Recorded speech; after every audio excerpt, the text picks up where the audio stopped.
Hello, Martyn, and how are you this morning? I'm great, Fiona, thanks. How are you? Very good, thank you. It's so good to see you. We've known each other for many years. So how are you doing at the moment? Yeah, I'm good. I'm enjoying the sort of new balance, staying connected with work and staying connected with the team, but also enjoying a little bit of where I've lived for 14 years and actually getting used to the house that I've kind of never really spent any time in. So that's actually quite nice, and enjoying meeting people in my road, which I've never actually, I knew that they were there, but I'd never really spoken to them, didn't really know their names. And I've been doing a little dinner for the man across the road who's got some garages. So he left me a cheeky bottle of wine with a note on it saying what was for dinner tonight. So it was nice. I love that, Martyn. It's so good, isn't it? It's like you said, you just get to know people you probably didn't even see before. Because your day before, you were describing to me, how was your old routine? I know there's no routine in hotels, but you'd be up and you'd be out of the house by, was it you said 5:45, or was it early? Yeah, yeah. I mean, interesting. I was thinking back, and talking to various friends as well, and saying, how do we keep up with the tough schedules and the busy days that we were all doing just 4 months ago? And as you said, I was usually out at sort of 5:45, head in. I go to the gym in Marylebone, so I do an hour there. I'd be back just after 8. We have a kitchen meeting. There's obviously, as every hotel, most hotels have, I'm sure, a sort of 9 o'clock going through the day. And then the rest of the day just sweeps through at a rapid pace. And then I would aim to be out of there sort of 9, 10 o'clock in the evening. And then you turn around and do it all the following day. And now we sort of go from week to week. And a friend of mine speaking to yesterday was saying, thank heavens it's Monday tomorrow. I mean, when have we ever said that? When did we ever welcome Monday on any week? Oh, But that's such a good point. interesting times. And actually, Martyn, maybe just say to everybody, you obviously work at Claridge's, tell everybody what your role is and how long you've been there and what you're responsible for. Because it's, as I always say to you, a bit of a grown-up job you've got, Martyn. Yeah, I need to remember that. So I'm executive chef at Claridge's. I've been there for, 30 plus years now. I started in '86 as the third commie, and worked my way up with all sorts of people that now send me Facebook messages and things like that, which is rather nice. You think, wow, I kind of recognise that face even. And been there quite some time, and over that time the food and beverage has grown. There's obviously the Davison Brook dining room, which isn't under my remit. That's the new addition to the hotel. And then there's the foyer, the 2 bars, room service, and then quite a large events business there as well. So it keeps us busy throughout those hours of the day. And then of course also in the foyer is afternoon tea. So there's quite a bit going on there. Yeah, I mean, Claridge's is just wonderful, isn't it? And I can see why you've been there the time you have, Martyn. And there's so many different changes. And actually, maybe you can tell everybody about what they're working on at the moment during this time. Yeah, I mean, for those people that know Claridge's really well, you would have seen that certainly in the Mews there is quite a bit of hoarding and quite a bit happening. Is it 5 years? I'm not really sure, but basically they've been digging away underneath the deco end of the building, and they could only do that because that's steel pillars, and the other end of the building is brick foundation. But they've been able to excavate 5 floors below, and also they're now adding 2 floors above. So as a footprint, I mean, I don't know, is it double the size of what it used to be? It probably is. And then there's also plans on the building next door as well, which is a Georgian townhouse. And it's amazing how big that plot is. It stretches from the side of the ballroom and then goes all the way back to the Mews. So it's quite a big plot just in itself. So that will add was roughly 200, just under 200 keys. And I think by the end of this, it'll be around about the 260 mark. But exciting times, and fantastic that they're able to do that now and carry on with it. So they've actually taken the decision to sort of go for it and do some of the works that were really disruptive, because obviously you're talking about moving air conditioning, and there was a plan to bring in power while they switched the power over. But of course, with a closed hotel, you don't need to do that, and that all comes at cost. So I think rightfully so, they've made a decision to push back a little bit. So we won't be open, sadly, on the 4th of July. And I think we're probably looking more towards the end of August, September time. But I think, the right move in the current situation, when nobody's really quite sure about business levels and revenue and bringing everybody back in. And I think it's actually quite a wise decision to do that and soldier on with the works and get all the dust and rubble and brickwork and ceilings down and all that sort of thing. And they're actually, they've made the decision to do the kitchen at this point as well. So we've been milling over designs and drawings and putting that there, and what should this be, and then also being mindful of how much all of this costs as well, because as we all know in our industry, none of these things come cheap once you start buying multiples of things. And it's basically the space between Brooks Mews and Brook Street. So if you know Claridge's, then that's basically the space under Davis Street. So it's quite a big area to redesign and refurbish, and that's all in the basement level. Amazing. You're going to have quite a dream kitchen there, Martyn, aren't you? So I'm sure you're going to make it exceptional, and that's going to make such a difference, isn't it?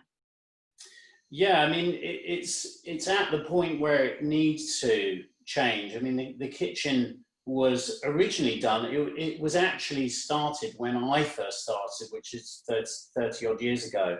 And was designed and put together very well, and has stood the test of time 30 years on. So of course the challenge now is to make sure that we do that and put in that kitchen for the next 30 years, because obviously you've got more keys, you've got more rooms, the business itself had already grown. So you suddenly realise that the beautiful kitchen that you had was slightly pushed to its limits in terms of purpose. So we're just sort of looking at other spaces and seeing how we can grow, allow the business to grow, but also consider the team. I mean, that's a big thing these days, isn't it? Having the right working conditions for the right people, and keeping those people and nurturing them and growing them through the business. And I think with the current situation that we're in now, I think it'll magnify it for certain people. I think certain people come back to the business a little shaky. I've certainly seen it in the volunteers that we had coming into the kitchen. We would sort of be day one, day two, and you sort of get used to it, still being distancing and still being careful. But you get a new team member in, and they're a bit bunny rabbit in headlights, and they're sort of avoiding everybody. And I think for people that have been in for quite some time, I think it's slightly a bit scary for them, or a bit terrifying. So I think nurturing everybody back in and getting them, it's kind of like having a football team that hasn't played a match, I think, isn't it? You just need to get them on the pitch and get them rolling with the ball. And that's so true, Martyn. I mean, you're a massive, you've developed so many people in your team, and I know you always say to me, Fiona, it's them, they did it themselves, but you've nurtured them a lot. So tell us a bit more about what you've been doing with your team. You just mentioned about the work you've been doing for the NHS. So just so everybody, I've seen all the brilliant pictures, but tell everybody a bit more about what you did. Yeah, we obviously we were all listening to the news and thinking, well, this will never happen. We're never going to close hotels. We're never going to close our business. And it did. And I think that initially was quite a shock to everybody. It took us a week to close Claridge's kitchen. By the time you've gone through all the fridges and, you actually bring that to a point. And then we'd finished that, tick that box. And then sort of over the weekend, there were thoughts and, sort of messages, WhatsApp, all that sort of thing. What could and should we be doing in this situation? And and it was a group initiative between the three hotels, that Connaught, Claridge's, Berkeley, and that we wanted to do something. And the sort of leading chefs in each, we decided that we should start to think about what we could do and how could it get to places. So Sandeep, the general manager at the Connaught, had an NHS contact, and he said, yes, you can distribute to various hotels a sort of ready, hospitals rather, not hotels, a ready meal. And then also there was the idea of inviting doctors and nurses to stay at the hotel. So it's sort of, within 4 days, it gathered momentum quite quickly. And fantastically as well, our guy that works in the kitchen and does the ordering for us, he sort of rallied round and got on the plastic container situation, because suddenly 500 a day times 7 days a week, you suddenly realise that you need a number of these things. And on a sort of slight side, you know, we're getting away from plastic, and there we are using multiples of plastic containers. You just can't tick every box in such a situation, and you know, with all the PPE that's needed as well, it sort of doesn't go environmentally, but you just can't. You can't tick every box in a situation where you need to deliver something else. So we rallied the team. We sent out our kitchen WhatsApp group, which we set up pretty quickly in order to be able to communicate with everybody and keep them engaged. And we asked for volunteers. And to be perfectly honest, to begin with, the uptake was a little bit slow. I think people were very nervous to go out, to be seen to be breaking the rules. I remember cycling back the sort of week after lockdown had been announced, and it's bizarrely coming back from Mayfair to Barnes and not seeing a single person or a single car. That was only one night, but it was odd. It felt like a movie, you know, when you think, oh, this is I Am Legend or whatever one of those movies are. But yeah, and here we are. We had a team in. We quickly set that up. We rotated teams so that there wasn't any crossover. So we had 4 days in, 8 days off, 4 days, and then the other hotels stepped up as well. But we were just mindful to not have a contamination ourselves, because if we'd had everybody in and then suddenly everybody was isolating, there would have been no food. So you have to sort of start thinking the whole process through. And we were delivering 500 meals a day to local NHS hospitals. And then, as I said, we had the in-house doctors and nurses. And they, I mean, they were staying in Claridge's. They didn't quite have the Claridge's experience. So they had a little goodie bag, you know, cereals and milk in their fridge and that sort of thing. And then almost a little microwave meal. But of course, you have to read the guidelines and you have to apply the standards as well. And I remember reading through this NHS brief that they'd sent us prior and thinking how well it had been done. You know, they'd sort of thought it through, asked every question, and I thought how nice it was to read a document that they'd prepared, and credit to them that it was so well put together. It's fantastic, Martyn. And like you say, you made that happen. That really would have made a difference. I know, sure, all of us know people in the NHS, and all those meals, people said they really made a difference. They couldn't get out, they couldn't go anywhere. So those are the things that kept them going. And like you say, to have had a bit of a Claridge's experience must have made a difference to their very tough days. So thank you for that, Martyn, and your team. Now, your team are incredible. Tell us a bit more about what you've been doing with your teams to keep them motivated. Obviously, those were ones that were doing that voluntary, wasn't it? So how have you kept in touch with your team, and how have you keep them all motivated, please, Martyn? We, from sort of day one, we set up a WhatsApp group. And we logged everybody in, and that was sort of just to keep everybody connected and to show them that we were still there. And gently, as we've been going along, the sort of WhatsApp goes in two different directions. It's we obviously set out a few ground rules to begin with, so because we all like a joke, but we thought maybe not on that maybe not on that account, please. Don't we just love the kitchen team and their jokes, hey? Yeah, absolutely. And we've all seen those things going around and you think, yep, not going to forward that one on. But all done in good jest, of course. But and that WhatsApp group was in two directions. One was a factual communication tool about, you know, things that they needed to know and do need to know now, you know, potential dates, what's happening with holidays, all of those questions that they need to know. And it helps the business and helps them to stay in the right place and be mindful of what's going on. And then the other one is a little bit about what's happening. So to begin with, it was sort of NHS, pictures of the team, pictures of the layout of 500 containers of chicken curry and all those sort of things, whatever that was. And then, of course, the reality that the kitchen was going to be refurbished. So now it's sort of pictures of what was and what is, pictures of the sort of plans and what's going to happen there, getting them engaged in questions about, have you seen a piece of equipment? What do you think about the space that you work in? What would you have done? What was the thing you liked the least? What was the thing you liked the most? So, you know, really getting their buy-in to what the kitchen will be like, and then, you know, how they feel themselves coming back to that and seeing it. And as and when I get drawings or pictures, I will pass them on to them so that they have an idea of what's going to be where.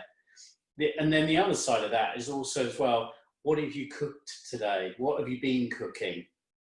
What have you made? How's your banana loaf? How's your sourdough? What's your sourdough starter called? And sort of fun things like that, but to engage them in our profession and, of course, what we do, cooking. And have they barbecued anything? What's their summer go-to? Does everybody have an ice cream van go up and down their road these days, which I have, which is a kind of new thing. I didn't realise they still existed. I think you and I have the same one, Martyn. It's here at 5, so maybe comes to you before or after. Well, interestingly, it's sort of early afternoon or early evening. I mean, one night it sailed through here at about 8 o'clock, and I thought, yeah, I could be tempted. Fantastic. But it's so sweet that it's back. It's a great sound, isn't it? It's a childhood memory, I think. What about your brigade? How many do you have in your brigade, Martyn? Because some people probably won't realise how big your brigade is. Yeah, actually, Fiona, that is a great question. The team itself 4 or 5 months ago was 65. And it's probably currently, we're just on the 40 number. And I could understand why some people decided to go. They actually had family, parents that said to them, we want you home. So we had people go back to New Zealand, Hawaii, Italy. You know, people wanted their children back in their house. So in the space of about a week, we had 12 departures, which in amongst all this was rather sad. You felt like you were saying goodbye to people and you might never see them again. I mean, it was kind of, again, all these sort of slightly movie scenarios where you think, well, this is a bit odd. But right now we're just over 40. Great, that's good. And so, Martyn, what are you going to do to keep them? You said you're going to keep them involved in everything else. And then when they start to come back, I suppose you'll just need to look at what you're doing and how you do that, and then decide from there about how things will be with the restart, I suppose. Yeah, we've obviously been having discussions because we kind of hoped it would be pretty soon. You know, you think, okay, well, it might be. And actually, 3 weeks ago, we thought, as soon as we get the thumbs up, we'll be told, right, back in, get going. Then the decision was made to carry on with the refurbishment. You walk around and you think, actually, there's no way that we're going to be open. There's now no changing rooms, no staff canteen, no, all of those things. So you realise that these things have to be there in order to operate. So we, for the reopening, we'll plan to do short days for people, rather like we did with the volunteers. We're going to set up teams of people so that there's no crossover. So, for example, I would be team A and you would be team B, and so on and so forth. And depending on how many people we choose to bring back, we've done the numbers with occupancy and how many we need at 10%, 20%, and 30%, so on and so forth. And let's hope that we're so busy that those numbers aren't relevant at all, and everybody wants to come back and be socialising carefully. And let's hope that the problem is having enough people and fitting them all in rather than going in the other direction. But it's a difficult one with the kitchen, the distancing thing. You know, we realised that when we were volunteering. You've cooked 50 kilos of something. You know, how do you carry that to the chiller? And you know, it's got to be. It's a team game, isn't it? Hospitality is. So how we do that and how we keep everybody safe is very, very much part of the discussion, and very much how we go about bringing everybody back in. Yeah, absolutely, Martyn. And I think that, you know, how do we think the service will be? Because obviously I know you're very close with lots of your Claridge's guests, aren't you? And you've even had some cooking with them and chatting with them, and obviously virtually.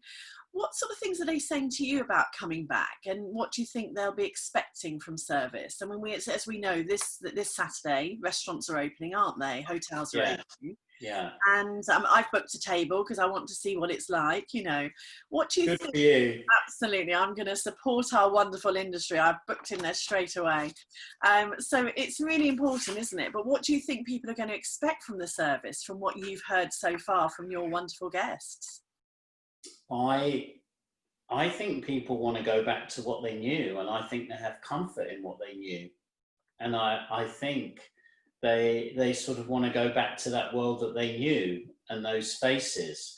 And I think how we do that is part of the challenge that we have. You know, I don't think anybody wants to see somebody in gloves and a face mask, but there might need to be an element of that to begin with. And if things go well, we might be able to relax that. But I also think there's going to be two types of people that come back to us. There'll be the people that just want to get out, just want to socialise, just want to have a beer, a dinner, a wine, not have to clear it up, not put it away in put everything in the dishwasher. And then I think there are the people that are going to be a bit cautious, and they will want their temperature taken. They will want to see people in masks. They want to know what we're doing.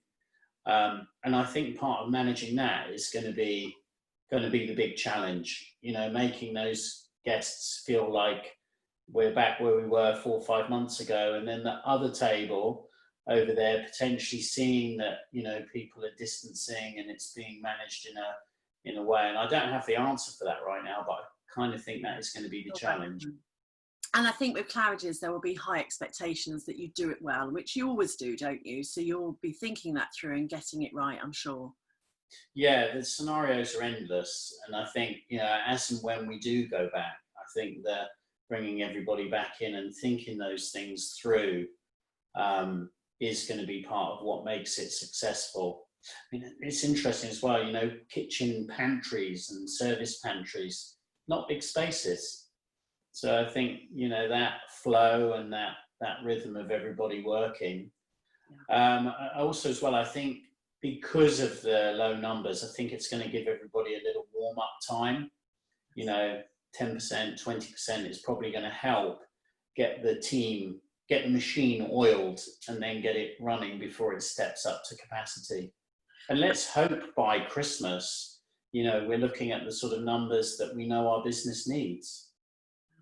And we were talking beforehand about raising our pace again, isn't it? And getting our stamina ready again. Any tips for anybody on that?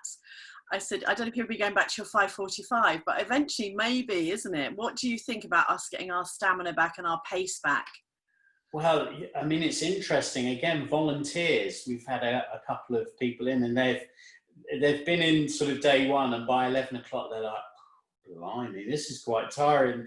Day two, they're a little bit late. They turn up, you know, sort of, we said 9 and it's 9:40. I was exhausted last night. I slept so well. And I think, you know, you're just not used to so many people around. I mean, I think getting out, bit of exercise, gym, you know, lifting the heart rate a little bit is good for everybody. And I think getting your mindset back into what you were doing, your journey, even from, what time did my day start? Was it 6:45? It doesn't need to be that now. So it's going to be 7, or it's going to be, maybe trimming the day a little bit, but being as efficient and being as focused going into that day, and actually soaking up what you've got to do. Yeah, that's a good point, definitely. Martyn, what are you most looking forward to doing? Because I know you've been going into work quite a lot, haven't you? But what are you really looking forward to going back to doing? I think it's just going back to normality, and actually, seeing the breakfast chefs there set up, ready to cook breakfast, and having a morning meeting and seeing the team and going through all the scenarios that we normally do. The guests arriving, the amenities, the planning, all those huge events that we're going to be doing, fingers crossed. I mean, it's just what we do, isn't it? It is our business. And we just want to get back to, and I think the term normality, the new normal, kind of drives me a little bit up the wall. I like normality, and I think, sort of, and is it beating the virus, or is it the cure, or the vaccine? God, bring it on. I mean, ASAP, because I think the thought of another round of this, I don't think we even want to think about. Yeah. And going back to what we were saying earlier about the things that we sort of learnt, like you say, we need to get back to that pace, we need to get back to the business that we love. What sort of things are you going to hold on to as a learning? You mentioned about the WhatsApp, you mentioned about the teams. Is there any particular thing you think, what, going forward, I'm going to make sure we carry on doing that? Is there anything particular you want to hold on to? Yeah, I think we will hold on to, you sort of think, clearing this away, you think, throw things away because you want to not see it again. You think it's a hurdle that we're going to jump over. But I actually think an entire WhatsApp group is a great communication tool for the entire team. It doesn't need to be a long message, but it just tells everybody where and when and what's happening. And I definitely think we're going to keep that up. We had a lot of things in place, sort of, actually that's the point. How big is a morning meeting now, and where do you have it, and how many people need to be distanced, and you need new venue from the venue that you had before.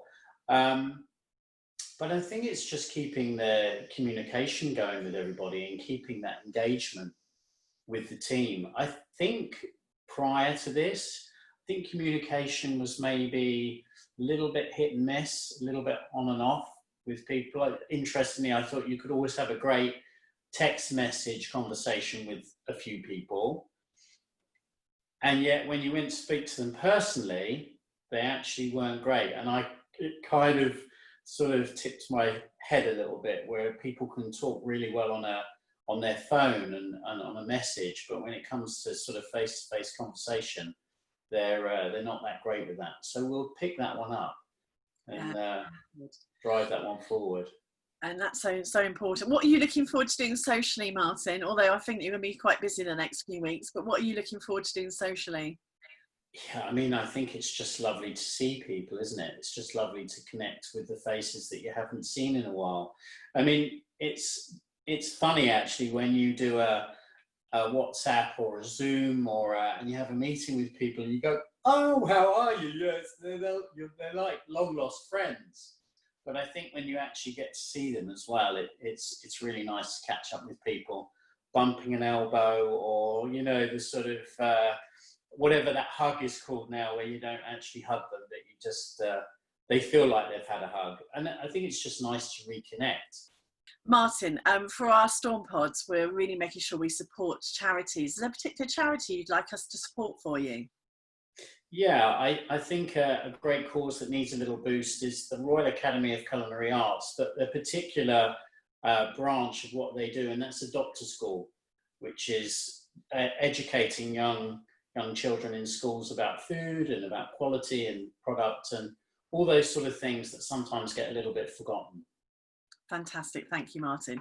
So the final thing I'm going to ask you is just any particular wise words. I know that that's a big one when our hospitality industry is so credible and they're doing such incredible things, but any particular advice you'd give to our fellow hoteliers, chefs, anybody in our wonderful industry, please, Martyn?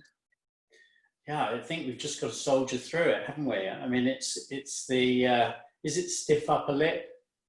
That sort of fighting spirit, that you know, get out there, get on with it, and it's not the new normal, it's normal, and keep going. I mean, I think we haven't really seen anything as yet, have we? So I think we've got to roll our sleeves up and row hard and dig deep, stay positive, and actually kind of really keep going with our teams, with our own individual business, and sort of keep an eye on the future and keep pushing forward and keeping an eye on all the directions to make sure that we're heading in the right direction. I mean, I think we love to be generous in our business, and you know, I think we're going to have to be a little careful with that and kind of just be quite focused on what we need to achieve. Definitely. I think we should raise a little glass and a cup of coffee to each other. I'd love to see your Claridge's mug there. Yeah, they're nice actually. I really like them. And of course, as always, Martyn, I look forward to seeing you when I come into Claridge's, and I really look forward to seeing you then, and we'll have a nice cup of coffee together, or possibly a lovely glass of wine. Definitely, or even a glass of champagne. Champagne, of course, Martyn. Martyn, you've been wonderful as always. Thank you so much for your time. I'm sure everybody will really enjoy this Storm Pod. So thank you so much, Martyn. Thank you, Fiona.